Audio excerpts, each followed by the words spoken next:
VVPAT लगा है, ये मैंने वीवीपैट लगा है। अब कोई दो वोटर को मैं वोट करा के दिखाऊंगा, पहले आप देखिए उसमें कोई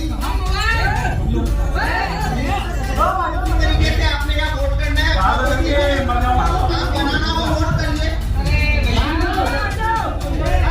ये बनाना का बटन दबाइए, केले का बटन दबाइए,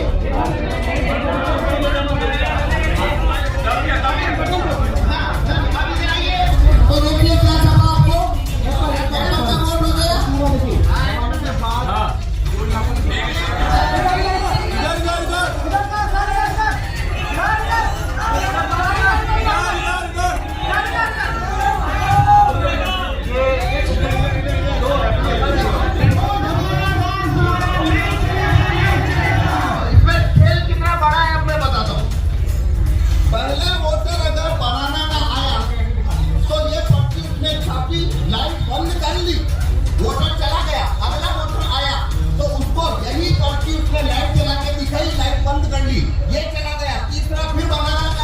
वही पट्टी जो पहले को दिखाई, दूसरे को दिखाई, इसको भी दिखा दी लाइट चालू करके और उसको रवाना कर दिया। अगला वोटर फिर बनाना गया, यही पट्टी चौथे आदमी को दिखा। 2011 तक भारत में वीवीपैट नहीं था, केवल ईवीएम था। ईवीएम में एक बैलेट यूनिट होती है जिसपे हम वोट करते हैं और वहां से वोट काउंटिंग यूनिट में जाता है। उस ईवीएम में वोटों की चोरी हो सकती है, ये जब प्रूफ हुआ तो सुप्रीम कोर्ट ने ये डायरेक्शन दिया था चुनाव आयोग को कि आपका ईवीएम है उसमें वोटों की हेराफेरी हो सकती है, इसे आप ज्यादा वेरीफाइएबल बनाइए। तो 2011 के अंदर ये वीवीपैट चुनाव आयोग ने जोड़ा है। वीवीपैट करता क्या है, वोटर जिस सिंबल को वोट देगा वो वीवीपैट पे उस सिंबल की पर्ची देखता है, वो उस सिंबल की उसमें पर्ची देखता है। तो ये इसे वेरीफाइएबल कैसे कहते हैं, आपने जिस सिंबल को वोट दिया वीवीपैट में आपने उस सिंबल की छपी हुई पर्ची देखी तो ये वेरीफाई हो गया कि आपने जहां वोट दिया वीवीपैट में वही पर्ची देखी तो आपका वोट चोरी नहीं हो रहा। ये आर्गुमेंट के साथ में वीवीपैट भारत में 2012 में लाया गया। जब वीवीपैट आया था तो वीवीपैट का जो ग्लास है वो व्हाइट था, ये जो ग्लास है ये इस तरीके से व्हाइट ग्लास होता था। ये जो लेफ्ट में है, ये जो लेफ्ट में है, लेफ्ट में जो इमेज है वीवीपैट का ग्लास व्हाइट होता था 2012 में। और 2017 जून में इलेक्शन कमीशन ने वीवीपैट के सभी ग्लास को, व्हाइट जो ग्लास था पारदर्शी, उसे काले कांच से बदल दिया। यानी 2017 के बाद से भारत में जो वीवीपैट इस्तेमाल हो रहे हैं उनका जो कांच है वो व्हाइट नहीं है, काला है। तो कांच, एक और बदलाव क्या हुआ, पहले वीवीपैट पे लाइट जो है वो 15 सेकंड के लिए जलती थी, उसे घटाकर 7 सेकंड तक किया गया। ये जो दो बदलाव हुए वीवीपैट में, पहला व्हाइट कांच को ब्लैक किया गया और लाइट जलने की अवधि को 15 सेकंड से घटाकर 7 सेकंड किया गया। ये दो बदलाव होने के बाद वीवीपैट में कागज के वोटों की चोरी कैसे हो सकती है वो यहाँ पे मैं आपको डेमोन्स्ट्रेशन दूंगा। मेरा नाम पवन कुमार शर्मा, मैं भिलवाड़ा से आया हूँ। इसके अंदर वोट चोरी करने का जो प्रोग्राम है वो राहुल कुमार भाई मेहता अहमदाबाद के सॉफ्टवेयर डेवलपर है, उन्होंने। अब मैं आपको इसमें डेमोन्स्ट्रेशन करता हूँ कि कागज के वोटों की चोरी कैसे होती है। जब आप वोट करने जाते हैं तो वोट देते हैं,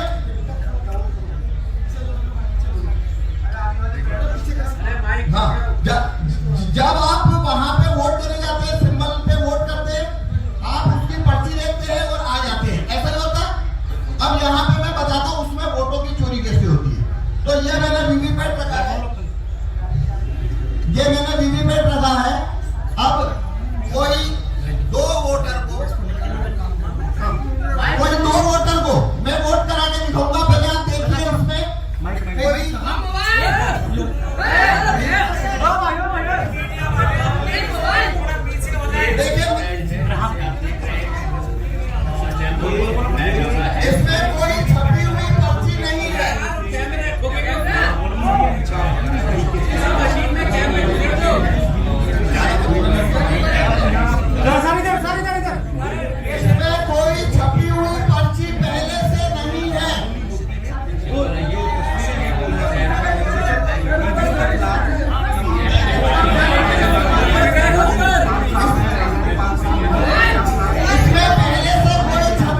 एप्पल, बनाना, वाटरमेलन, ये 3 सिंबल हमने इसके अंदर रखे हैं, इस पे हम वोट करके देखेंगे।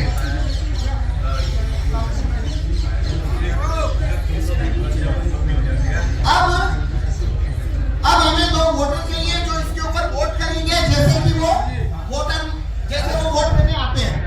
अब आप में से कोई भी हमें ऊपर से स्टेज से नहीं, नीचे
जैसा 2017 में था। मतलब इसके अंदर अब कांच सफेद है, कांच सफेद है। अब मैं ये जादू नहीं कर पाऊंगा, आप उसे पकड़ लेंगे। पहले ये कैसे हो रहा था आपको नहीं पता लगा। देखो इसमें जरूरी बात क्या है, ये कैसे होता है, एक वोटर आता है, वोट देता है, सिंबल देता है, चला जाता है। दूसरा आता है, सिंबल देता है, चला जाता है। तो ऐसे हमने जिसपे जो सिंबल देखा उनको कभी पता नहीं पड़ा चोरी हुई है। वो तो मैंने गेट खोल के बताया तब आपको पता लगा चोरी हुई है। अगर मैं गेट खोल के ना बताऊं तो जिन्होंने वोट दिया वो समझ, उनको पता लगेगा कि वोट की चोरी हुई है, उन्हें कभी पता नहीं लगेगा वोट की चोरी हुई है। तो वो चोरी क्यों होती है? काले कांच से। अब मैं सफेद कांच कर चुका हूं, अब ये चोरी नहीं हो भाई। अब मत घुसा दियो। अब देखिए मैं फिर से बनाना को वोट दे रहा हूं। ये देखिए ये बनाना है, बनाना का वोट है।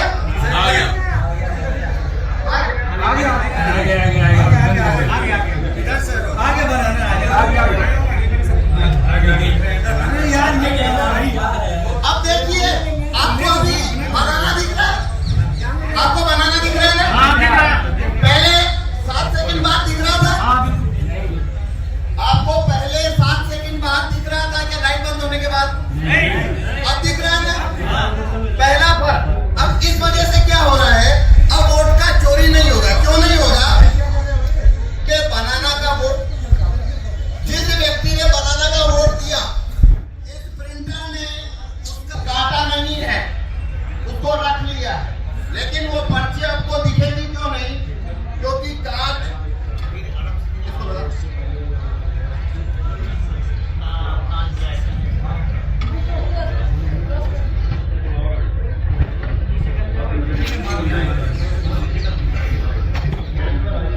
अब देखिए आपको पर्ची दिख रही है क्या? जब नया वोटर आया तो उसमें भी ये पर्ची नहीं दिख रही थी, और जब उसमें अगला वोटर आया और उसने बनाना दबाया तो प्रोग्राम ने वही पर्ची लाइट चलाकर वापस दिखा दी। ये वही पर्ची है, उसने दूसरे वोटर को दिखा दिया।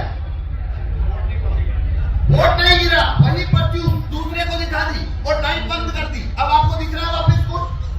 अब इतना लाइट बंद करिए, चुपचाप एप्पल छापा है, ये एप्पल छापिए।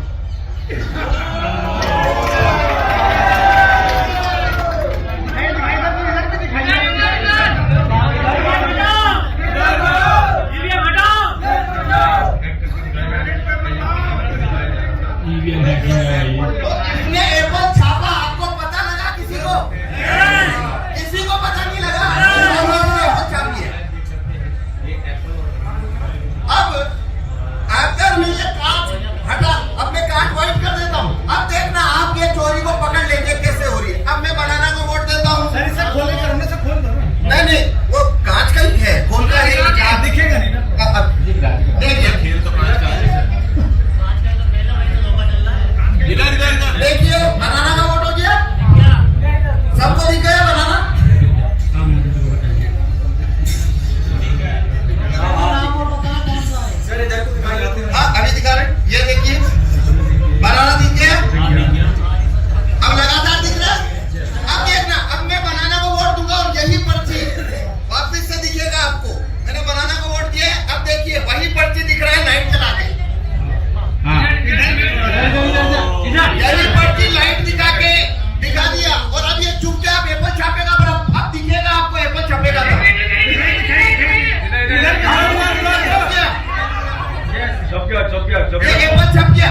किसी नटवरलाल ने 2014 के बाद आप सब लोग अंदाजा लगा ले कौन नटवरलाल था वो। ये 2014 और 15 के बाद से स्कीम हुई है काले शीशे की। ये नटवरलाल वाला काम, ये अपराध 2014 और 15 के बाद जो लोग शुरू कर सकते हैं, ईवीएम द्वारा वोट करने से, वीवीपैट द्वारा वोट करने से, ये एक तरीका हमने आपको दिखाया कैसी प्लानिंग करके चोरी की। ऐसे हजारों तरीके और हैं। इसीलिए किसी भी हालत में, किसी भी कीमत पे इलेक्शन होगा तो सिर्फ पेपर बैलेट से होगा। ये फ्रॉड हम नहीं होने देंगे। ये इलेक्शन कमीशन है जिसने काला शीशा लगाने की साजिश की। कौन सा इलेक्शन कमीशन था वो अपराधी है। और उसकी अपराधी जो प्रोटेक्शन है ना, धारा 324 में, आर्टिकल 324 में, वो अब खत्म हो चुकी है। तैयार हो जाए वो इलेक्शन कमिश्नर जिन्होंने ये काला शीशा लगाया था फ्रॉड करने के लिए, वो तैयार हो जाए, उनके खिलाफ मुकदमा दर्ज कराया जाएगा। पहले अभी आप देख लीजिए, ऐसे हम बेवकूफ नहीं है। एक हम बचपन से नारा लगाते आए हर इलेक्शन में, मोहर लगेगी किसी भी जगह, वो नाम नहीं लेना, मोहर लगेगी की जगह बटन दबाओ। बेवकूफ है जो बटन दबाना चाहते हैं। हम तो मोहर ही लगाएंगे, मोहर लगाएंगे और पेपर बैलेट पे मोहर लगाएंगे। जो आदमी मना करता है हमारी पुरानी नारे को, वो देशद्रोही है, वो आतंकवादी है, वो भारत का संविधान खत्म करके पार्लियामेंट खत्म करना चाहता। यहां मोहर लगेगी, बटन नहीं दबेगा। ध्यान से सुन ले। अब मैं प्रैक्टिकल बातों पे आता हूं। ये कोऑर्डिनेशन कमेटी के एक छोटे से मेंबर की हैसियत से, भानु जी, हम सब जितने भी लॉयर्स हैं, सबसे पहले मैं उनसे आह्वान कर रहा हूं, ये जिम्मेदारी इस आंदोलन की ढाल बनने की हम लोगों की है। और उस तरफ से हमारे ही देश के ये खाकी वाले लोग हैं, आधे मन से या पूरे मन से हम पे हमला करते हैं। हमारी वकीलों की जिम्मेदारी है, किसी भी आंदोलन में जो ईवीएम के खिलाफ होगा, किसी भी आंदोलन में जो देश बचाने के हक में होगा, वकील आपकी ढाल बन के खड़े होंगे। और ये पुलिस तंत्र जो चल रहा है वो हम नहीं होने देंगे किसी हालत में नहीं। तो बिल्कुल निडर होकर बाहर आओ, पुलिस से मत डरो, पुलिस आपकी नौकर है। कल जिस तरीके से हमारा अपहरण किया गया था, हम लोगों ने सिर्फ एक बार माफ किया है। पुलिस वाले ध्यान से सुन लीजिएगा, एक बार माफ किया है, वो भी भानु जी के कहने से। और डीसी कपिल साहब ने सबसे मनवाया। मैं इन लोगों से नाराज हूं, लड़ भी रहा हूं इनसे, लेकिन ये बड़े हृदय के लोग हैं और मैं इनकी इतनी इज्जत करता हूं कि मैं इनके आगे सिर झुकाने पे मजबूर हूं। एक ही बार पुलिस वाले सुन ले, कल जो हमारा अपहरण किया था ना, एफआईआर में दर्ज करा था मैंने, जामा मस्जिद वाली एफआईआर करानी है जैसे मुझे अवगत किया था ना। तो ध्यान से सुन ले, नौकरों का काम है संविधान के हिसाब से काम करना। ये जो आपने बैरियर लगा रखे हैं ना, भानु जी ने जब ये गारंटी दे दी, ये पिछले बैरियर लगाए यहाँ पे, अगली बार से बैरियर ना मिले हमें। ध्यान से सुन ले बात, ये है संवैधानिक है, कानूनी काम है जो एक बैरियर लगा रखे हैं। हम इन बैरियरों से नहीं डरते हैं। हम संविधान के रक्षक हैं। हम इन बैरियर की वजह से यहां नहीं रुके हुए हैं। ध्यान से सुन ले, अमित शाह साहब भी और बाकी सब भी लोग, हम इसलिए रुके हैं क्योंकि हम देश में हम नहीं चाहते कानून व्यवस्था टूटे। इसका ये मतलब नहीं है नौकर हमारे सर पर चढ़ के नाचेंगे। हम देश के मालिक हैं, देश की जनता है। पुलिस को हमारी रक्षा करनी है, हमारा अपहरण नहीं करना है, हम पे डंडे नहीं चलाने, तब जब तक हम संविधान के रास्ते पे चल के पीसफुल प्रोटेस्ट कर रहे हैं। पहली चीज मैं ये बता रहा हूं, और ये सबसे बड़ी जरूरत है इस आंदोलन को आगे ले जाने की। हम वकील लोग जिम्मेदारी लेते हैं कि पुलिस आपको तंग नहीं करेगी। पूरे देश में आंदोलन करने के लिए हम जिम्मेदारी लेते हैं। दूसरी बात, जो भी आंदोलन हो रहे हैं, ट्रांसपोर्टर्स का आंदोलन, और डीसी कपिल साहब ने अभी 8 मिनट बाकी है आज के लिए। ये कानूनी व्यवस्था गलत है, सिर्फ आज के लिए, वरना हम आपसे बैठ के डिबेट कर सकते हैं। डीसीपी साहब आप अपने कानून में व्यवस्था नहीं दिखा सकते 5 मिनट खत्म करने की, लेकिन हम इज्जत करते हैं भानु जी की, हम इज्जत करते हैं देश के संविधान की। आज हमने अपना जबान दे रखा है, मैं 1 मिनट में अपनी बात खत्म करूंगा। ये आंदोलन चलेगा पेपर बैलेट के लिए चलेगा। दूसरी बात, एक 22 जनवरी की बात में कहकर अपनी बात खत्म कर रहा हूं आधे मिनट में। 22 जनवरी को बहुत बड़ा आह्वान हुआ है, सभी लोग अपने धार्मिक स्थलों पे जाएंगे। इस धार्मिक स्थलों पे जाने के वक्त हम लोग सब ऊपर वाले से ये प्रार्थना करें, जिसको जो भी मानता है, कि हम लोग ईवीएम हटा के पेपर बैलेट से ये बैलेट से हम इलेक्शन कराएं। ऐसी सद्बुद्धि हमारे ईमानदार प्रधानमंत्री के मन में, ऐसी सद्बुद्धि हमारे इलेक्शन कमीशन के मन में डाले, ऐसी सद्बुद्धि हमारे सुप्रीम कोर्ट के जजेस के मन में डाले। ये हम चाहते हैं कि हर एक व्यक्ति 22 जनवरी को ये अपने अपने आराध्य, अपने अपने रिस्पेक्टेड, जिसको भी वो ऊपर वाला मानता है, ये प्रार्थना भी करे। और जो लोग इस प्रार्थना को नहीं सुनते, उनको इस दुनिया में भी और आने वाली दुनिया में भी सजा दे ऊपर वाला।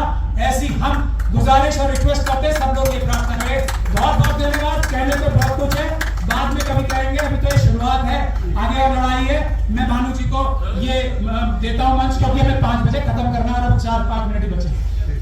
पेपर से मैदान में आ जाओ और फिर जीत के प्रधानमंत्री बन के दिखाओ तो जानेंगे आपको। लेकिन वो चैलेंज करने की हिम्मत नहीं है, और ये हिम्मत इसलिए भी नहीं है कि कल हम लोग केवल रिकॉर्ड कर रहा हूं जो इलेक्शन कमीशन को मिलने के लिए जा रहे थे, हम लोगों को 20 कदम चलने दिया गया और गिरफ्तार कर लिया गया। और हमने क्या कहा था? हमने कहा था कि 50 ईवीएम हमें दे दो, 50 बैलेट यूनिट, 50 कंट्रोलिंग यूनिट और 50 वीवीपैट। हम आपके पूरे देश में 50 जगह लाइव पूरे प्रेस के सामने, पूरे मीडिया के सामने, देश के लोगों के सामने हैक करके दिखाएंगे और किस तरह से प्रोग्रामिंग होती है खुलेआम दिखाएंगे। लेकिन मोदी जी भी डर गए, इलेक्शन कमीशन भी डर गया। ये इलेक्शन कमीशन सरकार के कब्जे में है, हमें जाने नहीं दिया और 20 कदम जाके हमें डिटेन कर लिया। और उसके बाद